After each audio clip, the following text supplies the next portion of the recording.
પાછલા એક મહિનામાં મધ્યપ્રદેશ અને રાજસ્થાનમાં કફ સિરપ પીધા પછી 20 જેટલા બાળકોના કથિત રીતે મોત પછી તપાસનો ધમધમાટ શરૂ કરાયો અને કેન્દ્ર સરકારે રીતસરની એડવાઇઝરી જાહેર કરવી પડી અને આ તપાસનો ધમધમાટ ગુજરાત સુધી પહોંચ્યો અને કાર્યવાહી એ થઈ કે ગુજરાતની 2 કફ સિરપ બનાવતી કંપનીઓ પર પ્રતિબંધ મૂકી દેવાયો. તેવું શું હતું આ કફ સિરપમાં જેણે કથિત રીતે 20 બાળકોનો જીવ લઈ લીધો?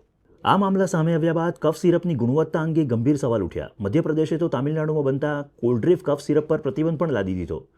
તામિલનાડુના ડ્રગ કંટ્રોલ વિભાગે તપાસમાં શ્રીસન ફાર્માસ્યુટિકલ્સમાં બની રહેલી કોલ્ડ્રીફ કફ સિરપ ભેળસેળયુક્ત હોવાની વાતની પુષ્ટિ કરી.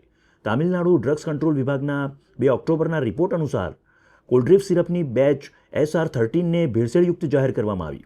રિપોર્ટ અનુસાર સિરપમાં 48.6% ડાયથિલિન ગ્લાયકોલ મળી આવ્યું, જે ઝેરી રસાયણ છે અને સ્વાસ્થ્ય માટે ઘાતક સાબિત થઈ શકે છે. આ કફ સિરપ તામિલનાડુમાં આવેલી શ્રીસન ફાર્માસ્યુટિકલ કંપની બનાવે છે. ગુજરાતમાં થયેલી તપાસની વાત કરીએ તો અમદાવાદના બાવળામાં આવેલી રેડનેક્સ ફાર્મા અને સુરેન્દ્રનગર જિલ્લાની શેપ ફાર્મા કંપની સામે ગુજરાત સરકારે તપાસ શરૂ કરી. તપાસ બાદ ગુજરાતની 2 કંપનીની દવાઓ સબસ્ટાન્ડર્ડ જાહેર કરાઈ અને બંને કંપનીઓને પ્રતિબંધિત કરી દેવાઈ. ભારતના મુખ્ય દવા નિયામકે ઝેરી રસાયણની ભેળસેળ હોય એવા 3 કફ સિરપની ઓળખ કરી, જેમાં તામિલનાડુની શ્રીસન ફાર્માસ્યુટિકલ્સ કંપનીનું કોલ્ડ્રીફ, ગુજરાતની 2 કંપનીઓ રેડનેક્સ ફાર્માસ્યુટિકલનું રેસ્પીફ્રેશ અને શેપ ફાર્માસ્યુટિકલ્સનું રીલાઇફ સામેલ છે.